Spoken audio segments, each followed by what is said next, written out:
Ontario colleges cut 10,000 jobs as international student enrollment plummets. Ontario's college system is facing a major crisis as nearly 10,000 faculty and staff positions are being slashed. The sharp decline in international student enrollment, triggered by Canada's new cap on study permits, has led to deep financial strain and widespread program cuts across the province. If you are interested in this topic, please pay attention and watch the video through to the end to get all the information. Please hit like and subscribe, and don't forget to push the notification bell for an upcoming video. Ontario's post-secondary education sector is undergoing one of its most significant disruptions in recent memory. In a dramatic fallout from Canada's cap on international study permits, nearly 10,000 college faculty and staff jobs are being slashed across the province. The sweeping job cuts, driven by a sharp drop in international enrollment and tuition revenue, are deeply affecting program availability, particularly for international students who once viewed Canada as a top study destination. Mass layoffs hit Ontario colleges amid enrollment crisis. Ontario's college system is in a state of financial and operational upheaval as approximately 10,000 jobs are being cut due to declining enrollments and budget shortfalls. The Ontario Public Service Employees Union, which represents about 55,000 staff and faculty members, has raised the alarm, stating that the college network is facing an unprecedented crisis. The Canadian Broadcasting Corporation reported that 23 of Ontario's 24 publicly funded colleges experienced significant enrollment declines.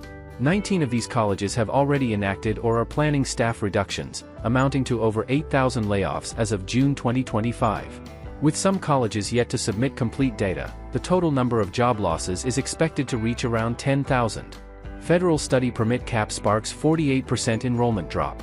The crisis was triggered by a federal policy decision to cap international study permits, a move aimed at controlling the rapid influx of foreign students amid concerns about housing shortages and quality standards. As a result, Ontario colleges have seen a staggering 48% drop in first-semester international student enrollments from September 2023 to September 2024. This decline is especially significant given the college's heavy dependence on international tuition fees. Unlike domestic students, whose education is subsidized, international students pay much higher tuition rates. These fees have become a crucial source of income for many institutions, and the sudden drop has left a massive gap in their operational budgets. Impact on students and program availability. The enrollment crisis has had a ripple effect on academic offerings. Over 600 programs across Ontario's colleges have either been suspended or terminated entirely. While many of these were targeted at international students, domestic programs have also faced the axe. Courses in high-demand fields such as nursing, environmental technology, child and youth care, and the arts have been cut. For Indian and other international students who enroll in these programs as pathways to employment and permanent residency in Canada, the reduced options are a serious concern. According to India's Ministry of External Affairs, Canada remains the top overseas destination for Indian students, with over 2.18 lakh students recorded as of 2024. The disruption in programs and reduced faculty capacity may now prompt many future applicants to reconsider their plans. One stark example is Confederation College in Thunder Bay, Ontario, which shut down its culinary management program, the only such program within a 1,000-kilometer radius. The program not only served students but also contributed to local food security initiatives, illustrating how the cuts are affecting entire communities, not just campuses. Transparency and accountability questioned. OPSEU has strongly criticized both the Ontario government and college administrations for what it calls a lack of transparency. The union claims that it took sustained pressure to make public the true extent of the layoffs and program closures. OPSEU also warned of the long-term impact, stating that Ontario's colleges are key players in workforce development and skills training. Furthermore, the union has accused the province of chronically underfunding the college system, making institutions overly reliant on international students as revenue sources.